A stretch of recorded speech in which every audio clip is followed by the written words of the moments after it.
just realized that I have a superpower. I have the ability to alter the future. All I have to do is to closely examine and change my habits. You also have this power, but maybe you haven't learned to utilize it yet. In order to use that power, we have to overcome the human curse, thinking that our thoughts define who we are. Our thoughts are just infinite possibilities of who we could be. The thoughts we act on reflect our true nature. When our thoughts are aligned with our actions, we live in peace, but when they're unaligned, we live in chaos. So how can we move towards a more aligned life? By examining and taking control of our habits. Enter Jerry Seinfeld's "Don't Break the Chain" technique. The story goes a young programmer by the name of Brad Isaac was trying his hand at being a stand-up comedian. One fateful night, Brad ended up performing at the same venue as the legend himself, Jerry Seinfeld. In search of wisdom, Brad asked the legendary comic for advice on becoming a better comedian. Jerry's advice? Don't break the chain. The don't break the chain method goes like this. A person decides that they want to improve their life. They either want to break a bad habit or cultivate a good habit. For example, let's say the person wants to write jokes every day in order to become a better comedian.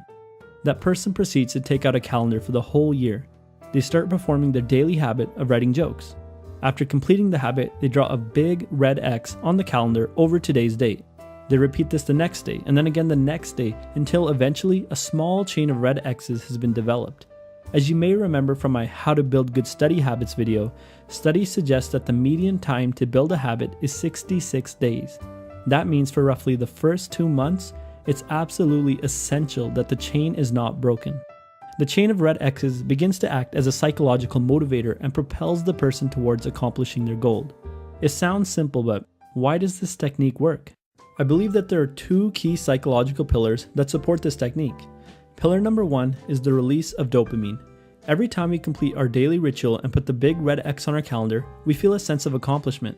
The result? Dopamine, the feel-good hormone, is released. As you may already know, our brains are wired to repeat actions that release dopamine. It's a feedback loop.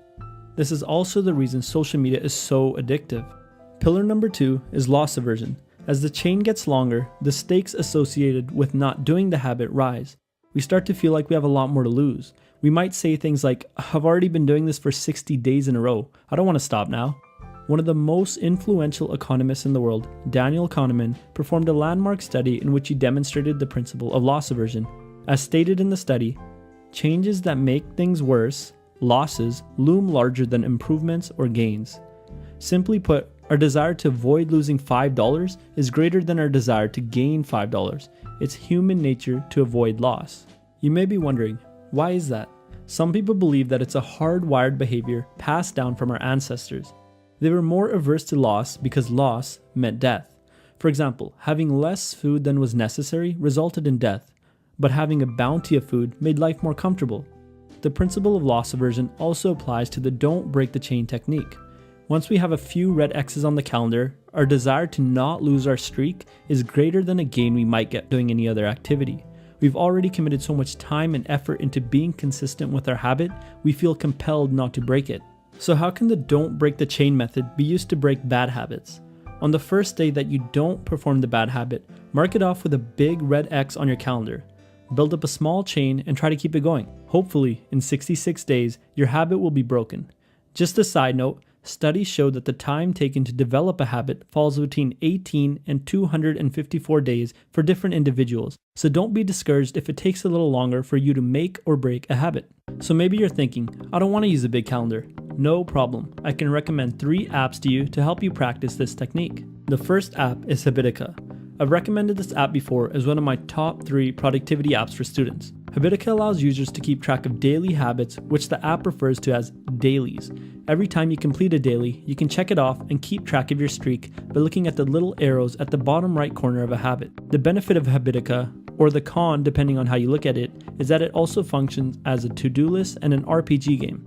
If you want these extra features, this app will be perfect for you. Habitica is also available for free as a mobile app, desktop app, and web app on both iOS and Android. The second app is Momentum. If you can do without all the extra bells and whistles, you might want to check this app out.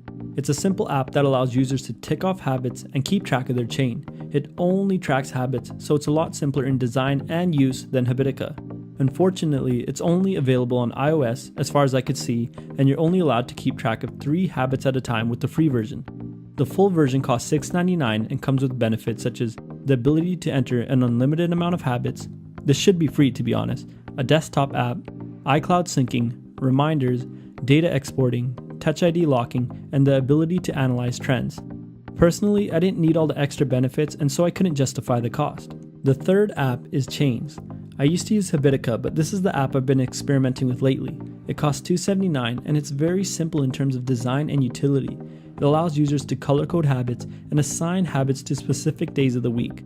For example, I can tell it that I only exercise on Mondays, Wednesdays, and Fridays, and so will only build my chain on those days.